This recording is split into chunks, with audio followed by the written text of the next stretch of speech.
ಎಲ್ಲರಿಗೂ ಶ್ರಾವಣದ ಮಧ್ಯಾಹ್ನದ ನಮಸ್ಕಾರಗಳು. ರಿಷಬ್ ಸರ್ ನನಗೆ ಆರಂಭದಿಂದ ನಾನು ಬರೆದಿದ್ದೀನಿ ಅನ್ನೋದಕ್ಕಿಂತ ನಾನು ಬರೆಯೋದಕ್ಕೆ ಅವರು ಅವಕಾಶ ಕೊಟ್ಟರು. ಆವಾಗ ಸಾಕಷ್ಟು ಸರ್ತಿ ಹಾಡು ಬರೆಯೋದಕ್ಕೆ ಸಾಮಾನ್ಯವಾಗಿ ಕೆಲವು ನಿಮಿಷ ಕೆಲವು ಸರಿ 1-2 ಗಂಟೆಗಳಾಗ್ಬೋದು. ಆ ನೆಪದಲ್ಲಿ ದಿನಗಳ ಗಟ್ಟಲೆ ನಾವು ಕೂತಿದ್ದು ಚರ್ಚೆಗಳು ಮಾಡಿ ತುಂಬ ಭಾವನೆಗಳನ್ನ ಹಂಚಿಕೊಂಡು ಇವರ ಆರಂಭದ ಸಿನಿಮಾದಿಂದನೂ ಕೂಡ ಅದಕ್ಕೆ ನಿಮ್ಗೆ ವಿಶೇಷವಾಗಿ ಧನ್ಯವಾದಗಳು. ಎಲ್ಲರದು ಇಲ್ಲಿ ಹಾರ್ಡ್ ವರ್ಕು, ನಂದು ಬರೀ ಹಾರ್ಡ್ ವರ್ಕು.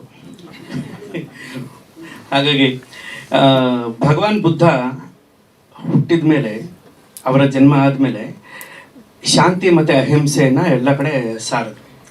ಅವರ ಕಾಲಾನಂತರದಲ್ಲಿ ಹುಟ್ಟಿದವರು ಲಾಫಿಂಗ್ ಬುದ್ಧ 1000 ವರ್ಷ ಬದುಕಿದ್ರಂತೆ. ಅವರು 1000 ವರ್ಷದಲ್ಲೂ ಕೂಡ ಅವರು ಅಹಿಂಸೆ ಮತ್ತು ಶಾಂತಿಯನ್ನು ಸಾರಿದ್ರೆ ಇವರು ಸಂತೋಷ ಮತ್ತು ಅದೃಷ್ಟವನ್ನು ಸಾರ್ಕೊಂಡು ಬಂದ್ರಂತೆ.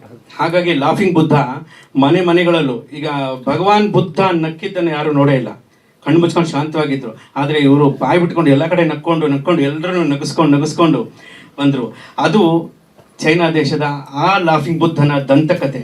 ಆದರೆ ಇದು ಈ ಲಾಫಿಂಗ್ ಬುದ್ಧನ ರಿಷಬ್ ಶೆಟ್ಟಿ ಅವರ ಟೀಮ್ನ ಸ್ವಂತ ಕತೆ. ಹಾಗಾಗಿ ಇಲ್ಲಿರೋ ಪ್ರತಿಯೊಂದು ಕೂಡ ನಿರ್ದೇಶಕರು ಹೇಳಿದಾಗೆ ಆ ಅನುಭವಗಳನ್ನ ತಗೊಂಡು, ಕಥೆಗಳನ್ನು ಓದಿ, ಪ್ರೇರಣೆಗಳನ್ನ ತಗೊಂಡು ಒಂದೊಂದು ಪಾತ್ರಗಳನ್ನು ಎಷ್ಟು ಚೆನ್ನಾಗಿ ಮಾಡಿದ್ದಾರೆ ಅಂದರೆ ತುಂಬ ಖುಷಿಯಾಗುತ್ತೆ. ಇದರಲ್ಲಿ ಹಾಡು ಬರೆದಾಗ್ಬಿಟ್ಟಿತ್ತು. ಬರೆದ ನಂತರದಲ್ಲಿ ದಿಢೀರಂತ ಒಂದಿನ ಡೈರೆಕ್ಟರ್ ಫೋನ್ ಮಾಡಿ ಇದು 1-2 ಲೈನ್ ಕರೆಕ್ಷನ್ ಬೇಕು ಅಂತ ಹೇಳಿದ್ರು. ನೈಟ್ ನಾವು ಮಾತಾಡಿದಾಗ 1:30 ಗಂಟೆ ರಾತ್ರಿ ಫೋನಲ್ಲಿ ಮಾತಾಡ್ಕೊಂಡು 3 ಗಂಟೆವರೆಗೂ ಕಂಪ್ಲೀಟ್ ಹಾಡು ಚೇಂಜ್ ಮಾಡಿದ್ವಿ ಫುಲ್. ಅದು ಎಷ್ಟು ಸಂತೋಷವಾಗಿ ಮಾಡಿದ್ವಿ ಅಂದರೆ, ಆದರೆ 1 ಲೈನ್ ಮಾತ್ರ ಉಳಿಸ್ಕೊಂಡ್ರು ಅವರು. ಎಂಥ ಚಂದಾನೆ ಇವಳು 1000 ಹಬ್ಬಗಳ ಮಗಳು ಅಂತ. ಆದರೆ ಹಬ್ಬಗಳ ಮಾಸ ಶುರು ಆಗೋವಾಗಲೇ ಈ ಹಾಡು ಬಿಡುಗಡೆ ಆಗಿದೆ. ಅದು ಒಂದು ಕಾಕತಾಳೀಯ. ಇದು ಯಾರ್ಯಾರ ಮನೇಲೆಲ್ಲ ಮಕ್ಕಳು ಇರ್ತಾರೋ, ಹೆಣ್ಣು ಮಕ್ಕಳು ಇರ್ತಾರೋ, ಅದು ಅವ್ರಿಗೂ ಅರ್ಪಣೆ ಆಗಲಿ ಅಂತ ಹೇಳ್ತಾ ರಿಷಬ್ ಸರ್ ಮತ್ತು ಇಡೀ ತಂಡಕ್ಕೆ ಥ್ಯಾಂಕ್ಸ್ ಹೇಳ್ತೀನಿ. ಸ್ವಾದಿಷ್ಟತೆಯ ಸ್ವಾದ, ತಾಜಾತನದ ಆಹ್ಲಾದ, ಉತ್ತಮ ಆರೋಗ್ಯ ಮತ್ತು ಹೆಚ್ಚಿನ ರೋಗ ನಿರೋಧಕ ಶಕ್ತಿಯ ವೃದ್ಧಿಗೆ ಈಗ ನಿಮಗೆ ಸಿಗುತ್ತಿದೆ ಉತ್ತಮ ಗುಣಮಟ್ಟದ ಪೌಷ್ಟಿಕಾಂಶ Shri Vaidik millet health mix. ಇದು ಸಿರಿಧಾನ್ಯಗಳ ಸಂಪತ್ತು.